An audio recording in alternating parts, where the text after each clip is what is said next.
Well, I gotta make the most of me before I'm gone. Louis MT versus Puppy Paw, live from the ladder. Actually, just kidding. This happened, I think, on the weekend. I just noticed this, and I'm outraged I didn't see it at the time. OTD actually being whipped out. I think Puppy Paw is one of the people I'm most excited to watch playing this Civ right now.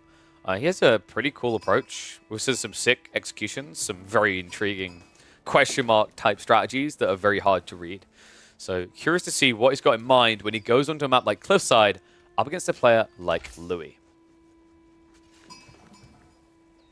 Where am I going on holiday? I'm going to Menorca. Going to be gone for about, well, technically I'm going to be gone for, I think, 8 days. But when I get back, I've got something that will keep me away for a 9th day. As in away from the stream, probably. So yeah, English versus OTD, though. This is a matchup that I would say England should theoretically feel quite cozy in.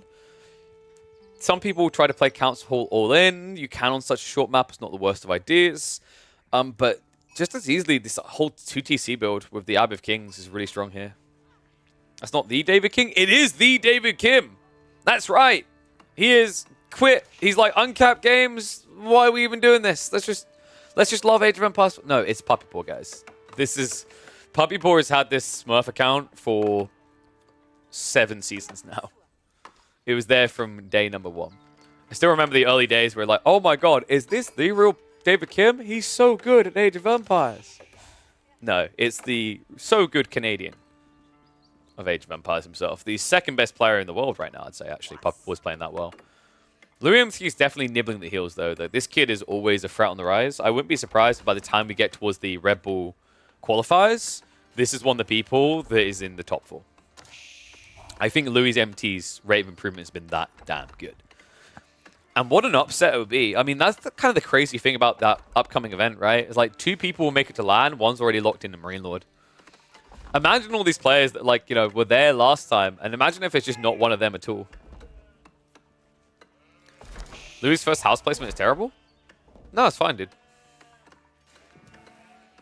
If he wants to drop the TC on the gold, it's kind of a bit rough, because then, like, you know, you can't get one farm cluster here. But I actually think it's not as much the house is terrible, the spawn's terrible.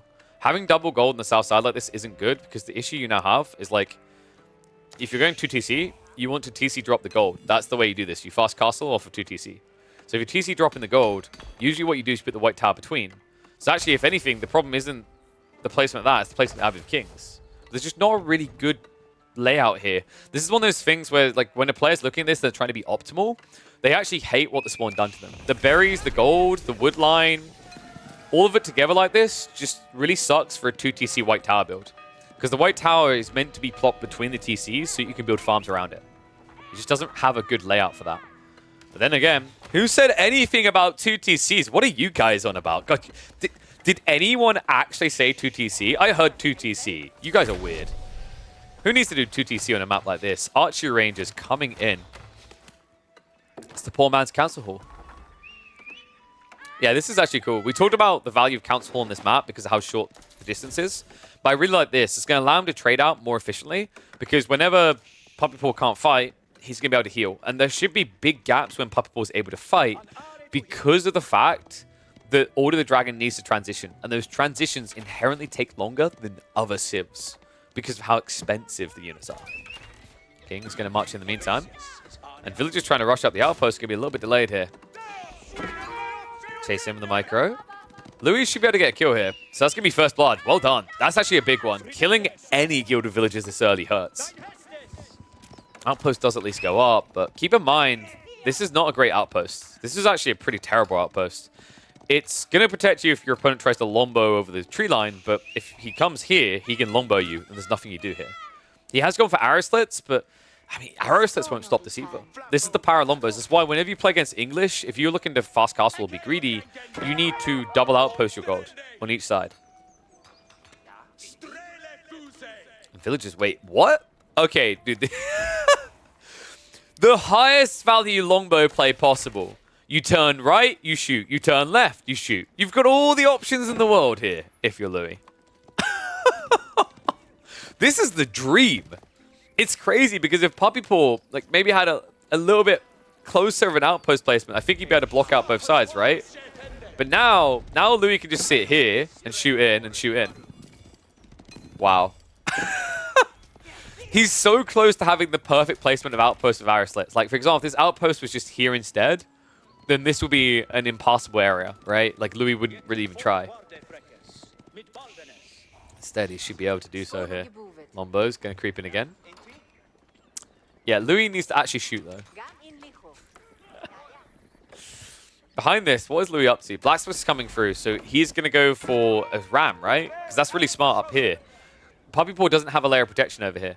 Louis does need to add in racks, though. This is a critical blunder. Horsemen are being queued up. Now, remember what we said about Order the Dragon. Like, Order the Dragon, if they get the right read on a transition, they are strong. Actually, I think it's why you're seeing a lot of Order the Dragon players wait for their opponent to do something first. It makes a lot of sense, because the logic is, if you blind punt to what your unit type is going to be, your opponent counters you, and now you're in the hole for double what another Civ would be, right? However, if you wait for your opponent to do something like this, you get confirmation of the build. Now you can just full-on double barrel send it with Horsemen. And these guys will annihilate longbows.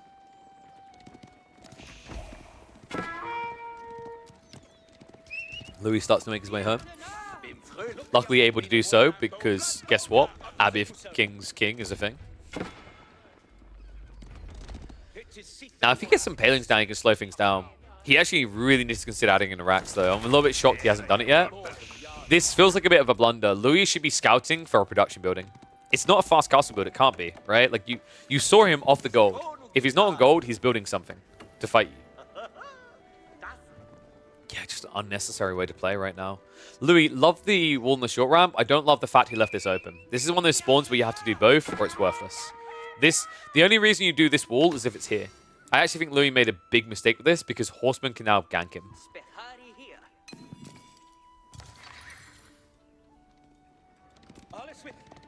Ram coming in. The king does also heal rams, by the way. Just saying.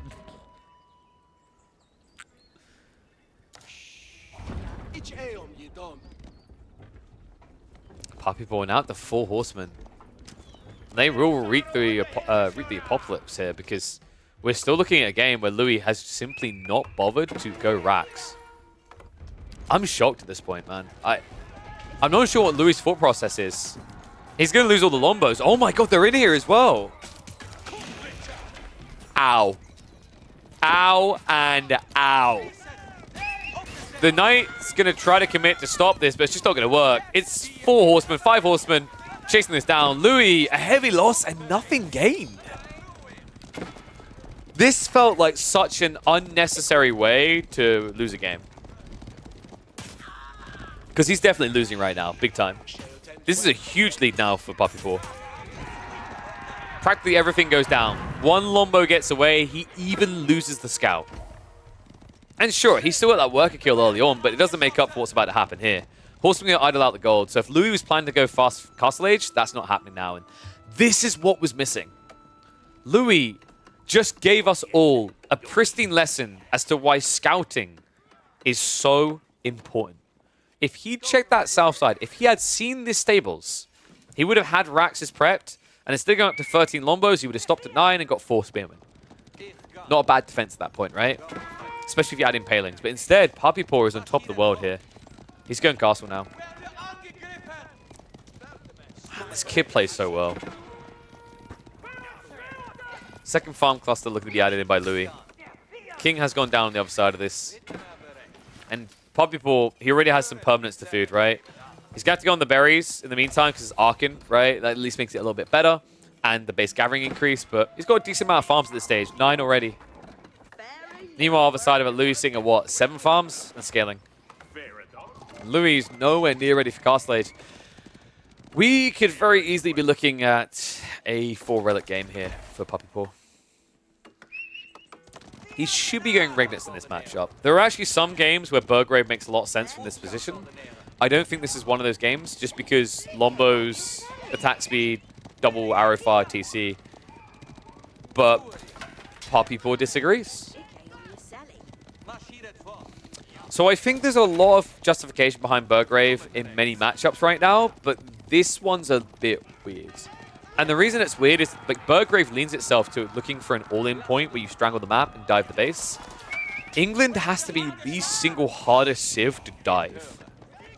Right? Like, they are up there for sure. China's another one. Like, these civs do not die easily when you go in the base. So a little bit shocked by the Burgrave detail.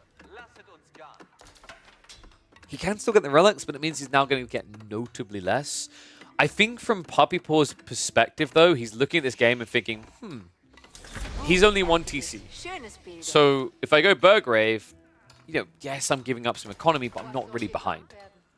And I do like that Puppy Paw is looking to end the game, right? Like, that's the goal of this as well. He has a huge advantage in tech up. He's going into Castle Age Men-Arms. Do I think he'd be better off if we didn't go Burgrave? I think it would be a different playstyle. Puppy Paw has identified this game as one he doesn't want to go late, and I am inclined to agree. Regnitz is really tempting, but in a lot of ways, he's resisted the Dark Temptation, right? Because if you go full Regnitz, you're playing a slower game. And Order the Dragon don't play late game that well. So what he's doing is he's trying to play for an earlier finish against a civ that is inherently better at playing late game.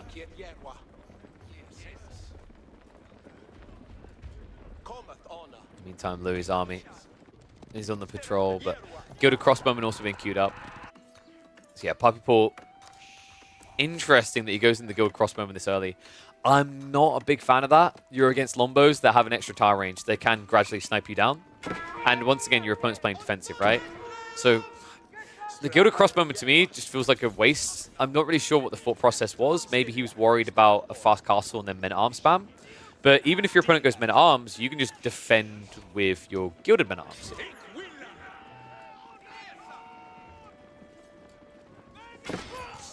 The other awkward issue here now is like he's got this weird situation where he doesn't have the extra Regnitz gold coming in, but he's notably using more gold now in his comp than before. And yeah, this is why I hate Crossbowman here. Lombos just make it look so easy, right? That is such a waste what just happened there.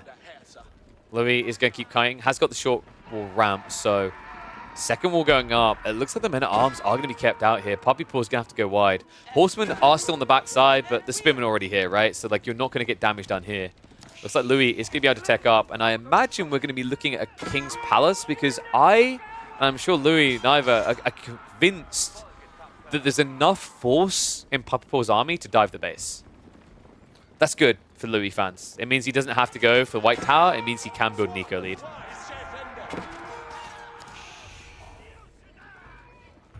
Burgrave here seems like a throw. Yeah, it's because he's trying to end the game though, right? Like I said, it's so awkward to try and do this against this civ. I would agree with the choice of Puppy Paw against any other civ in the game. Almost any other civ. Maybe like China and English, the only ones I wouldn't. But this is a civ that defends really, really well. So whenever you go for Burgrave, you're looking for a very clean kill timing in the first few minutes of castle, right? Or to build a substantial lead. I don't think he's going to build a substantial lead for this. He will get the relics, and maybe that was the thought process for Puppy Paw, is if he didn't do this, he wouldn't get those relics. But I think he would have been fine still. You know, he already had the stables. He had the Horseman roaming the map. And wow. Okay. I did not expect that. Louis is going to go for the White Tower. So Puppy Paw, all of a sudden the Burgrave choice pays off, right? The fact he forced this landmark choice as opposed to the eco one makes it okay because now Puppy Paw isn't behind. Instead, he looks to get further ahead. Does snipe out another villager. Big losses on both sides, by the way. Additional villagers have been being sniped from Puppy Paw's side of the map. I assume that was on the back resources. I feel like you shouldn't really ever be losing that many villagers from Puppy Paw's position, but you can see that by the worker count, 7-6 right now. All of a sudden, we have a pretty peculiar game, actually. Yeah, I talked about this in an early game. Puppy Paw's been doing a lot of Burgrave, and I don't think he's wrong. I think Regnitz is the inherent thing you think of, but Regnitz takes so long to make a return on investment compared to HRE, because you can't build prelates in feudal age. Burgrave, meanwhile, a 30% discount, 30% faster might not sound like a lot, but when you remember these units are double the cost of a standard version, it's actually a huge saving.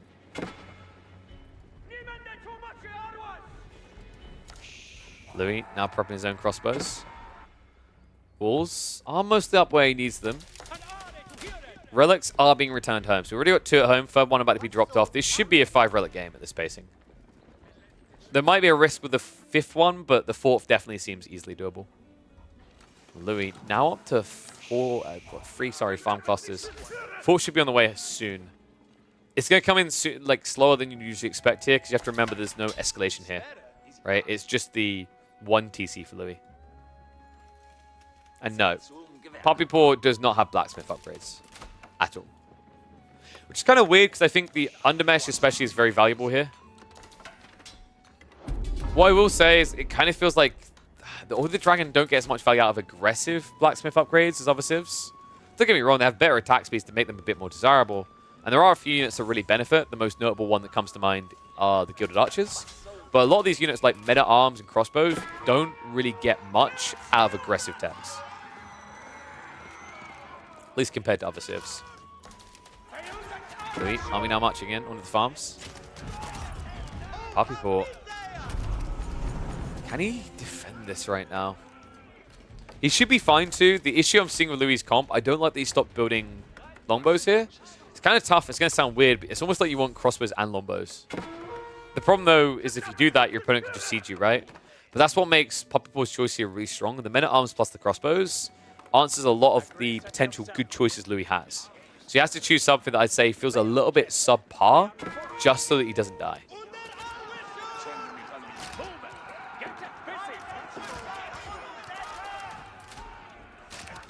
Arms are going to be sniped out. King is going to be shut down. And what do you mean the prelates buffing the villagers? That's the Archon.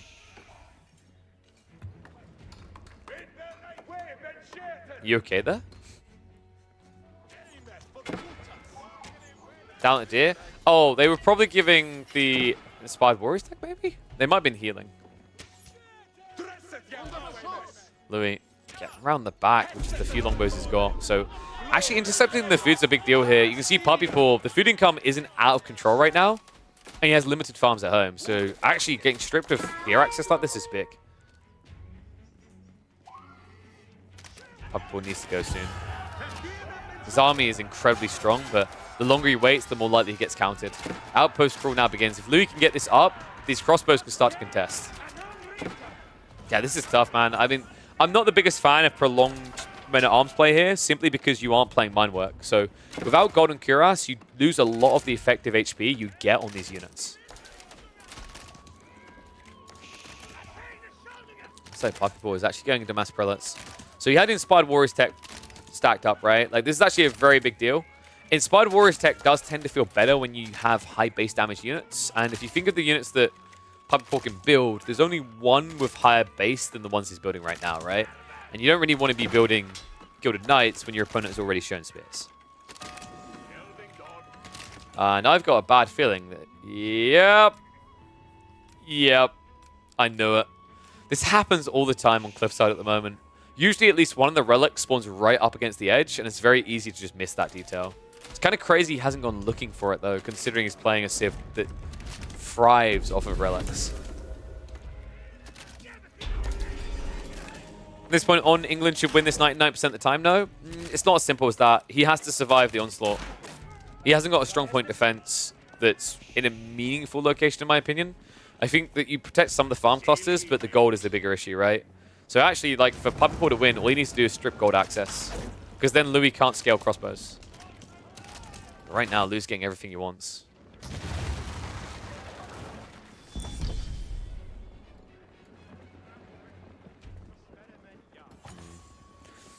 Outpost upgrades coming in. Poppypaw slowing down. He's going Imperial Age. Now, that is interesting. And actually not the worst of ideas here, if you think about it. Louis has no type of eco potential. He didn't go 2TC. He didn't go for King's Pass to recover. He hasn't been playing for relics. Basically doesn't have anything going for him for a very long time here. Now, you could argue how good the English economy can be when we reach 140 pop. But how long does it take you to get that many villages, right? It's a very, very long wait. Considering that he needs, what, an extra 80 villages. He does 3 a minute. So that's going to take him about 23 more minutes to get to. That's a long wait to feel good. Love the daisy chain. He's trying to get the houses out to keep this alive. Actually, it's going to work, by the way. The repairs come in clutch. He should be able to keep this alive just long enough because the attack speed aura isn't good enough. And the houses will be built just in the nick of time here. Whew. Remember, he's only spending wood to repair this. This has to be so infuriating if you're Louis. Like, you're on the very verge of doing it, right? And, oh my god, he goes for the L's back. What? Okay, so he's going to strong point push this then, right? That's kind of wild. I've seen a few L's back builds recently, and I've yet to be convinced that they work well on cliffside like this. Like, later in the game, yes, but when you're semi-rushing it, when you're only 52 eco, it's not crazy. And to sacrifice the Palace of Swabia instead makes you look crazy. So let's talk about Puppypool's win condition then. He's trying to min-max military pop. He's going to try to build an army up to 200 military, or rather 200 pop with it being about 140 military. And then he's going to send it. Siege workshop behind this, so the siege begins. Now, one side might be using trebs, but the other one's about to use bombards. This is pretty cool, though, right? Like, so Puppypool, he's trying to leverage the fact that it's a short map to building crawl his opponent. Because if you just start rushing outposts towards the enemy, with L's back influence and E-repairs, it tickles, man. Like, yeah, you even see the reinforced defenses already coming. And Louis now trying to dive to punish. E-repairs about to come off cooldown here. I don't know if the treb's going to do it. Final shot comes in. One outpost goes down. Still, it's one outpost, right? In the grand scheme of things, it's not much. And already the Corrin has been queued up. Okay, this is actually looking really good for Puppypool. Louis cannot dive that L's back. It's going to be too expensive. Ball's going up in the meantime so that Louis can try to harvest more on the flanks. And a second TC. Okay, so that's one way that Louis can play out this. That's pretty smart. Puppypool has chosen a very slow approach to this, right? He doesn't want to run in and lose his entire army, so he's doing it at a creep and a crawl. What this means is Louis should theoretically have time. Time to inflate his economy. It's very creative, actually. The question is whether Puppypool is going to notice. He's sneaking around the back. Funnily enough, these crossbows, he'll be able to see this. Okay, there you go. Puppypool, he gets confirmation. So this should light a fire underneath his arse a bit here. He either has to go for his own TC now, or he needs to ramp up aggro. Puppypool has huge macro issues, by the way. Food and gold, both starting to stockpile a little here. What could he build? I think you honestly could just go for more crossbows. It works quite well. Yes, there's a mango, but you've got a culverin, right? Instead, it looks like Puppypool is trying to play full siege mode. That's kind of cool, though, right? It's like, culverins are basically Barrett 50 cows in this game. They are medieval Barrett 50 cows. They're very good at sniping out enemies. Not too bad at sniping out buildings either, right? Remember, they hit for 85, then they get the inspired buff. They're basically 100 damage, so almost half their damage goes through into a building.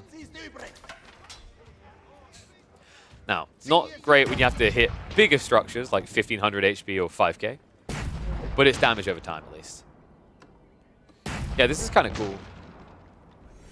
And because he's chosen to go for the culverins instead of bombards, he stays out of range, right?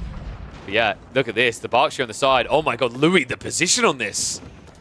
He's forcing Puppypool to fight. Mango shot is going to whiff. King immediately goes down. Prelates move in. 14 prelates here to try and heal it up.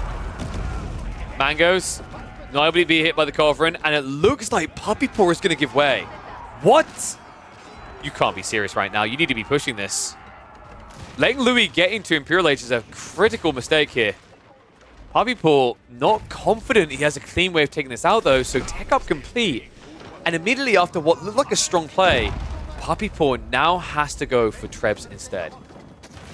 All right, this is pretty rough. You've just given a recovery arc. Louis, remember, he's on 2 TC behind this. He's got a Berkshire in the center to defend. So we've got Berkshire versus Elsbach in the center of the map. Who could have predicted this getting into this? This is a wild game. Second siege workshop coming in. So this is going to turn into a siege war. That's actually good news for Order of the Dragon. They have Culverins. Louis doesn't. He has got Springles, which have attack speed buffs, but I would always favor Culverins here, right? It's just easy to get that insta-hit. And it looks like we are indeed seeing the Fourth Relic being picked up finally by Puppy Paw. Louis never bothering to grab that one in the back of his base.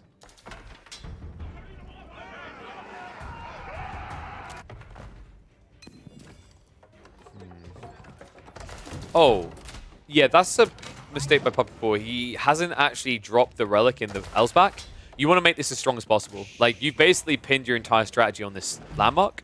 So adding an extra 50% armor, the extra range and attack, it's huge here. Backside raid cleared. And there we go. So Puppy Paw does bring this one in.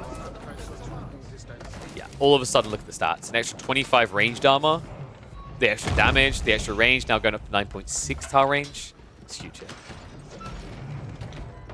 Love this from Louis. That's sick on the walls. Yeah, we've seen this before for Treb play, right? I actually think Puppy Paw has a big problem now. He's in a Treb race against a Civ that has better Trebs. I don't like that so much from Louis. Yeah, I'm glad he cancelled that. That's a quick way to lose your trebuchets. Remember, if there's a gate, then Springles or Culverins can shoot through. Siege underway though, Berkshire. He's in the process of getting network and citadels. Trebs. We've reached that point where they snipe each other out. Hand Cannoneers coming through for Louis. Yeah, interesting that Puppy Paw never went into that. Instead, he's chosen to actually just stick on crossbows. I don't mind that idea. You have 6 tile range versus the 4.5, right? And you have the same movement speed. So in theory, you can just snipe down all Hand Cannoneers before they reach you. Would love to see the Trebs getting buffed. In fact, they are being buffed right now. Love that. It's not much, but it's still extra damage, right? While you're not doing anything else. Network of Citadels is at least going to complete before the Berkshire goes down, but it's starting to look inevitable that this landmark is going to get lost. Culverins slowly sniping through the wall. Okay, this is a pretty wild approach. I think Order the Dragon tends to lean towards this playstyle, in particular on Cliffside. We've seen it a few times, but mostly it's always Cliffside, right? The map kind of dictates and allows for it, because you remain efficient in how long it takes you to reach the enemy base, right? This is wild, though. No flank raids really coming in from either player. Everything fixated here. Elite army tactics now in the way. This is going to be huge. Think about just how much of Puppy Paw's army are going to be buffed up by that. The men-at-arms, the spearmen, they're going to feel nigh on unkillable. Berkshire down. And I know someone being like, oh man, surely you can just dive this. Surely you just go in and kill the English. Okay, how many times have you said that in a game only to go into the attack speed or and die? Like, Puppy Paw's approach isn't wrong here. Rushing this is the quickest way to lose the game. That was a critical blunder though. Culverins chasing him by mistake.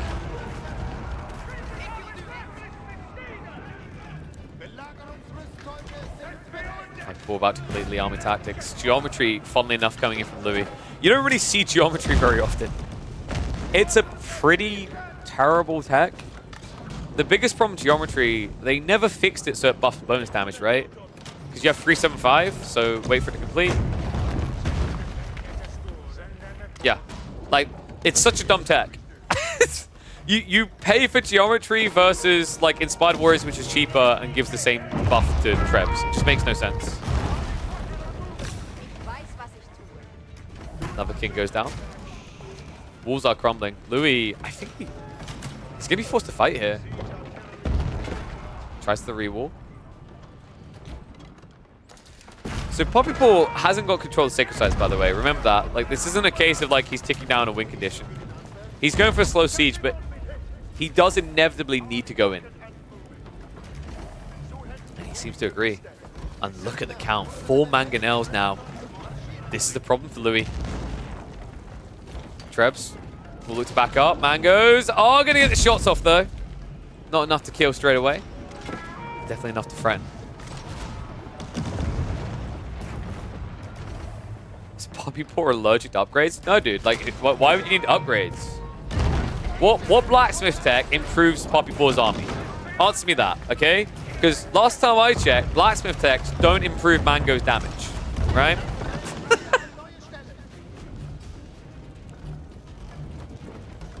Oh, you mean his eco? Yeah, that's been lagging behind. But then, like, think about it this way. Why does he need more food? He's always got 2k plus food.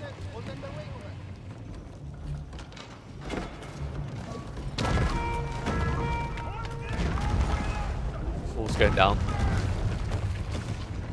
Treb count only up to 4 for Louis, and he's immediately going to start losing them. Culverins.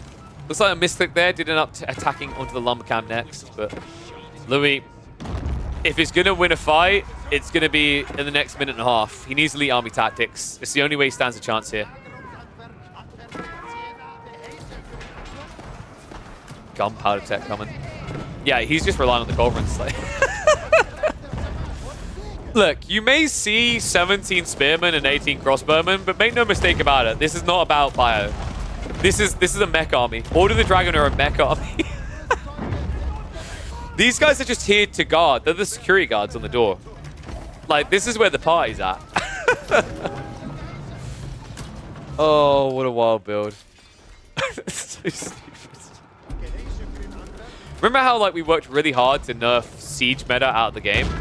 And then there's just, like, Order the Dragon being like, what else can I be but this?